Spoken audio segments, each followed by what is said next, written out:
Ende der guten Musik. Schön, dass ihr wieder da seid. Wie ihr seht, Festivalsaison startet, Konzertsaison startet, Bands auf Tour ohne Ende. Ich bin Günni von Away From Life und freue mich, hier den wunderbaren Andrew von Comeback Kid begrüßen zu dürfen. Thank you for being here, taking time, and I hope you're just gonna answer some question and feel free for everything. You know what I'm looking for. Hell yeah, hell yeah. Okay, so you. I don't think that anyone else knows what you're talking. It could be anything. We're official now. We are official. We're official. Right now we are started officially. Okay. Yeah. So the audience doesn't know our inside jokes yet. No, they don't have to. So, how are you doing? How is your tour doing so far? This is the first day. We are just here for the weekend, playing full force Jarrenair in Holland tomorrow, and then in France we're playing Hellfest on Sunday, and then we fly back to Canada, and then start another U.S. tour right away. So yeah, that's all. Just here for the weekend. I was in Berlin for 2 days before this. Yeah. Just kind of, I thought it would be an unwind trip, but taking the train and the bus into town kind of made it seem like more work than a little vacation for a day and a half, you know. So you had a good time in Berlin? It was all right. I had some Mexicanas and went to a couple punk bars, you know. Yeah. Went to Cortex. Yeah. Trinkteufel? I did. No, I walked past it, but I didn't go in. So have you been there with Terror together? I got there the day after they played. Ah, shit. My the guitar player used to be my roommate, so it's fucking really weird when we like cross paths with them in other parts of the world. Yeah, especially if you say you've met some Mexicans in Berlin, so maybe it's much easier to meet them where you're going from. No, Mexicanas. Ah, okay. Not Mexicans. Ah, okay. I had Mexicana. You know what a Mexicana is, yeah. But Canadians don't really know what Mexicanas are. I got to bring it back to Canada. Mexicanas. Yes. So you like that stuff? Just like the shots? Yes. Like the tomato shots? Yeah. It reminds me of Caesars, which we have in Canada, which is like a Bloody Mary, but it's like Clamato juice. Yeah. But that's like the Canadian drink. It's very popular. So if I can mix the German Mexicanas with the Caesar, I'm giving away my ideas on your interview. So I'm gonna peep it, or gonna do some dolphin sounds. Partner with me at least. Yeah. So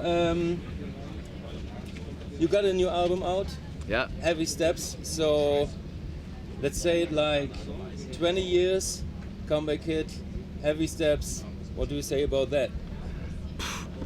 I mean, I would like to think that we're one of those bands. Like, there's a few bands that I see that they keep on putting out very thoughtful albums. Yeah. That bands that have been around for over 20 years and stuff. And you know, I just feel like we never like ring it in with our albums, and I feel like every record kind of takes on a little bit of a new life, a life of its own, and a little bit of a different sound. And we have all kinds of songs sometimes that fit on one record. You know, there's a lot of I feel like there's a bit of variety with, you know, in every Comeback Kid record, but also there's just gonna be, I feel like there's some sort of like elevation with this record, and just based on the analytics or the other shit that, like, you know, when the shows, seeing it live and then having the proof in the analytics, it seems like it's going well. It's working, I think. So it's fun to play like those new songs. It always is. You know, that album is how can I say that? It's like pretty hard, emotional, and so much drive in it. Like if I listen to it, it's like you close your eyes and you see somebody live jumping on stage. You know what I'm trying to say? Yeah. So where did you get this this energy back for this album? Was it because of the last 2 years, or what was it?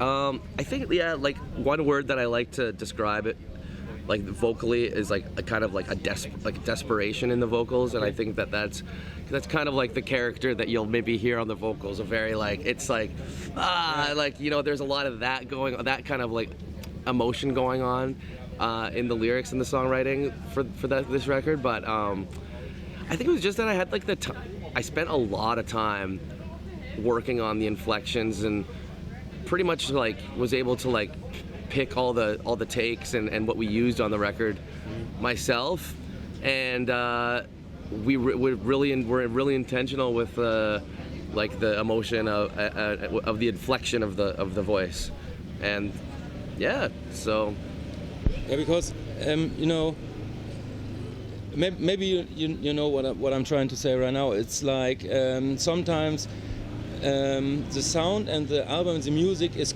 cool and good, but it feels like a little bit tired.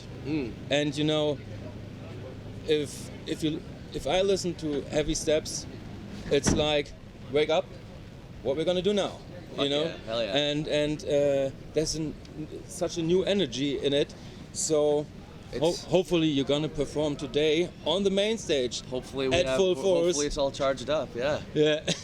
So right now it's starting raining, but we're fine here. My man. Like this here right now is a special place, you know, like this is a museum actually. Yeah. So which places? Like this actually is a museum? Yeah, right. The grounds that we're on? Right. You're telling me this. This is, or the festival is a museum. No. Okay, copy. This here is a complete museum. You can buy tickets like a normal museum, right? And get little like tours and stuff. Yeah, right. Yeah. All the shit. And which places? Just I don't know. Tell 3 places where you find yourself like doing the whole time. Wow. You know what I'm trying to say? Yeah. Do you have 3 places like that? I mean, totally. I mean, we're gonna go this weekend to Hellfest in France, and that like this, we're playing the Mad Max stage today, but that place literally is a Mad Max fucking village, dude. Yes. It is like you'd like, dude, like crazy fires everywhere. It's wild, dude. Yes. Like whoever designed that festival is insane. Yeah. It's pretty wild and awesome. That's cool as for like a rock place to be. Yeah. As far as I mean, I've been to the Vatican City and seen the Sistine Chapel and all that shit. That's like pretty crazy. I don't know if I've seen much else like that. Aside from that, damn, I'm sure I've been in really cool places. The world is a beautiful place. Grand Canyon's awesome. I'm not like rushing to go back there. Yeah. It's kind of, but I love being by the water and the ocean. I don't live by the ocean, so just anytime I'm on the coast, it kind of feels right. So yeah, sounds good to me. Yeah. Especially if the sun shines. Yeah. So another question is, how do you stay healthy? What are you doing for yourself? Like the question behind it. The question behind it is like, you know, the last 2 years, a lot of people were drowning in shit. You know, mental, their physics gone, all that stuff. So they were falling. How do you stay safe in yourself? Like you're giving a tip to the audience. I would say, well, for me, yeah, it's just you have to kind of keep on reminding yourself to stay safe. You know, at least for me in my life, like it's a lot of push-pull when it comes to like things that maybe sometimes that could kind of bring me down and pull me down, and that is accessible to me, you know, and just like it's really just about like balance, moderation, and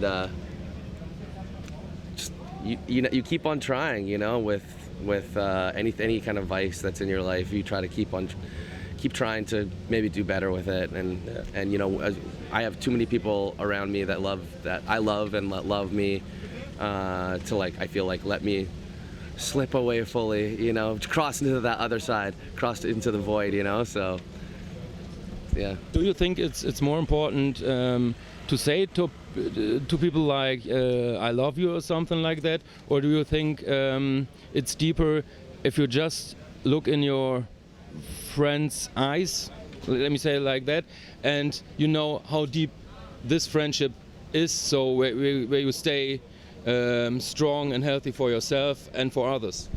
Totally. I mean, I think both ways work. But I'm some sort of like Cancer, whatever, like mushy guy, so I'll probably tell everyone I love them. It's just what I do. Yeah. They don't have to say it back. Yeah. I know they do. Doing the whole day like, "Whoa, kisses.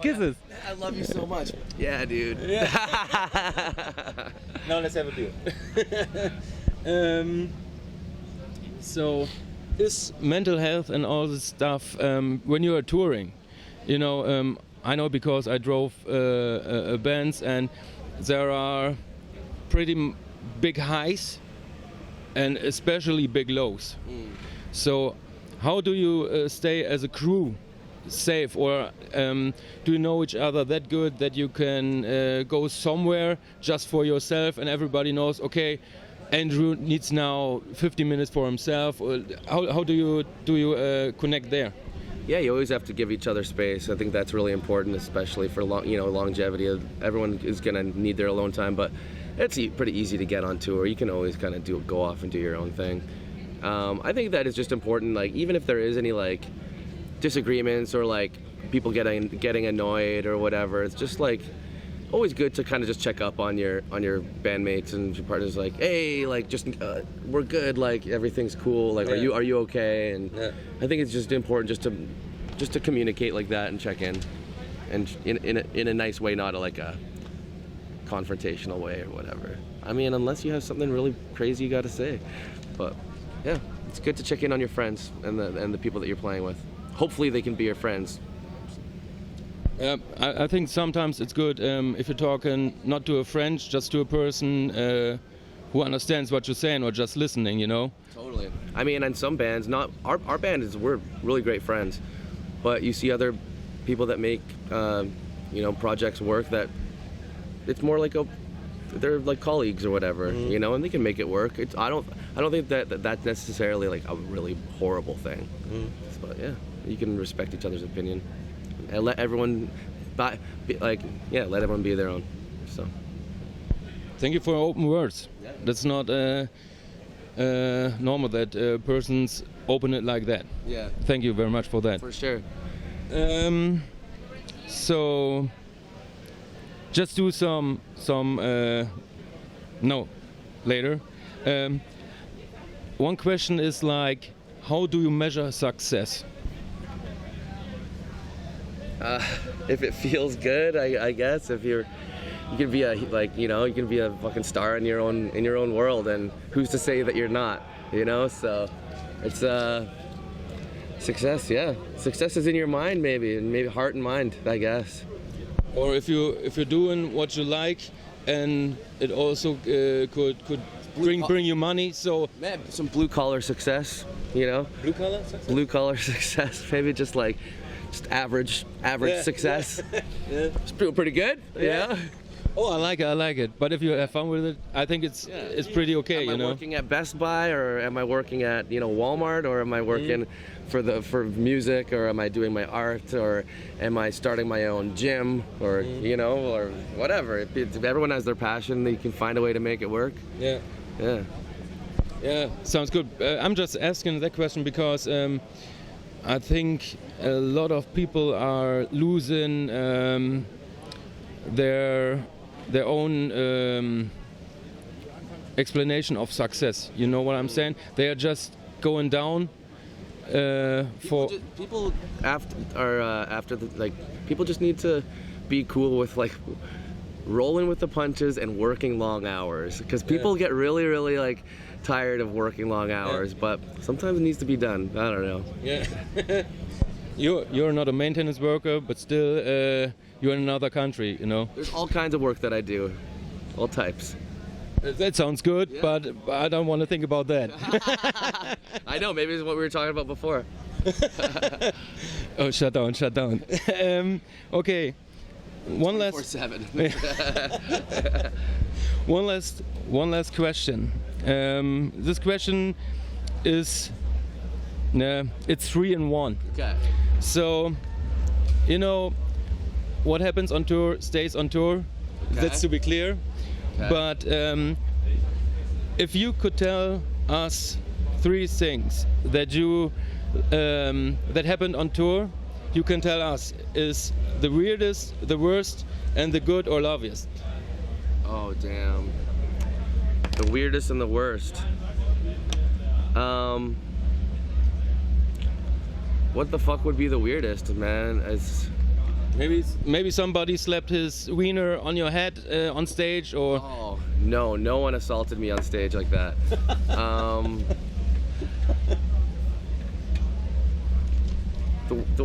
don't know. I gotta think about this one first. Do we cut this, or is this the whole? Everyone gets to see the whole process of. Oh my god! I gotta sit here for like maybe 2 minutes and think about this shit. Oh, these are very big moments, weirdest and worst. You know what I mean? So, I mean, I can start with worst. Getting robbed sucks. You have been robbed? Yeah. Getting Where? In Alabama last year at Furnace Fest. That sucked. Getting like phone and money stolen, and just it's more just scary to be robbed. Okay. And then getting in van accidents is also scary and sucks. Flipping vans. It's all just bad shit, you know, like, you know, yeah, can't, you know. That was worse, right? What's worse? Getting robbed. Van accident or getting robbed? Van accident was worse. Okay, and what was weird? What's weird? Well, maybe somebody throws a beer and you catch it for some, or whatever. Yeah, that'd be weird. Beer is weird. I think it's just the weirdest when you like run into people from like you wouldn't expect to see in like a random place in the world. Like we were playing in like Monterey, Mexico, and my friend was just like randomly walking through the street, and then he's like, dude, let's come back in playing inside, and like came in and like while we were playing, whoa, what's up?